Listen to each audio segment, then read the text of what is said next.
I was working at a financial firm in New York City with a bunch of very smart people, and I had a brilliant boss I much admired. I went to my boss and told him I was going to start a company selling books on the internet. He took me on a long walk in Central Park, listened carefully to me, and finally said, "That sounds like a really good idea, but it would be an even better idea for someone who didn't already have a good job." You can have a job, or you can have a career, or you can have a calling. And if you can somehow figure out how to have a calling, you have hit the jackpot, because that's the big deal.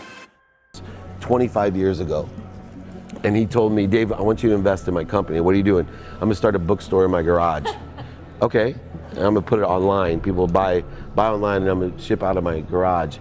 But if you invest in me, Dave, someday I'm gonna be the richest man in the world. I'll do over $100 billion.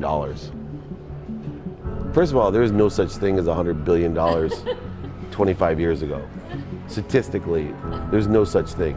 Countries didn't have 100, our national debt wasn't $100 billion. And this dude's telling me at 26 years old that he's gonna be the richest man in the world because he has a garage and the internet? That was his truth. No, but he did not know it, and neither did I. But the difference between him and I is I was laughing, scoffing, and jesting at him, and he was already applauding himself, going, at the right way, at the perfect time, I'm gonna make as much as I can as quickly. And I'm sitting there going, there's no way this is gonna be a big business. Do something you're very passionate about, and don't try to chase what is kind of the hot passion of the day. Seen in that light, it really was a difficult choice. But ultimately, I decided I had to give it a shot. I didn't think I'd regret trying and failing. And I suspected I would always be haunted by a decision to not try at all. After much consideration, I took the less safe path to follow my passion, and I'm proud of that choice. As a young boy, I had been a garage inventor. I'd invented an automatic gate closer out of cement-filled tires, a solar cooker that didn't work very well out of an umbrella and aluminum foil, baking pan alarms to entrap my siblings. I'd always wanted to be an inventor, and she wanted me to follow my passion. There's a military phrase that I especially love, and it says, "Slow is smooth and smooth is fast." And I have seen that in every endeavor I've ever been in. That's the kind of thing that really allows you to make progress. You know, you get certain gifts in life and you want to take advantage of those, but I guess my advice on adversity and success would be to be proud not of your gifts, but of your hard work and your choices. So, you may be, the kinds of gifts you get in life, you might be really good at math. It might be really easy for you. That's a kind of gift. But practicing that math and taking it to the next step, that could be very challenging and hard and take a lot of sweat. That's a choice. You can't really be proud of your gifts because they were given to you. You can be grateful for them and thankful for them. But your choices, you choose to work hard. You choose to do hard things. Those are choices that you can be proud of.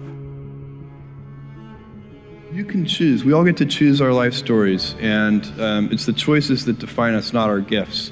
Everybody in this room has many gifts. I have many gifts. You can never be proud of your gifts because they're gifts. They were given to you. You might be tall, or you might be really good at math, or you might be extremely beautiful or handsome, or there are many gifts, and you can only be proud really of your choices because those are the things that you are acting on.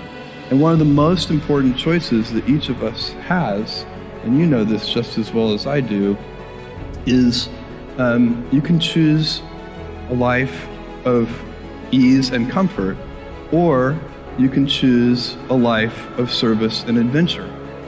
And when you're 80, which one of those things do you think you're going to be more proud of? You're going to be more proud of having chosen a life of service and adventure. There's never been a better time to be alive.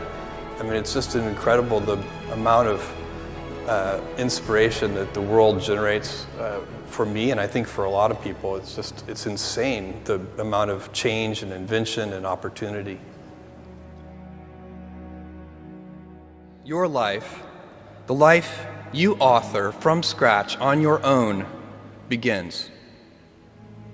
How will you use your gifts? What choices will you make?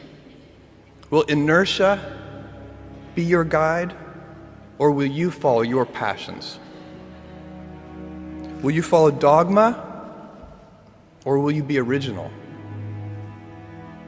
Will you choose a life of ease, or a life of service and adventure? Will you wilt under criticism, or will you follow your convictions? Will you bluff it out when you're wrong, or will you apologize?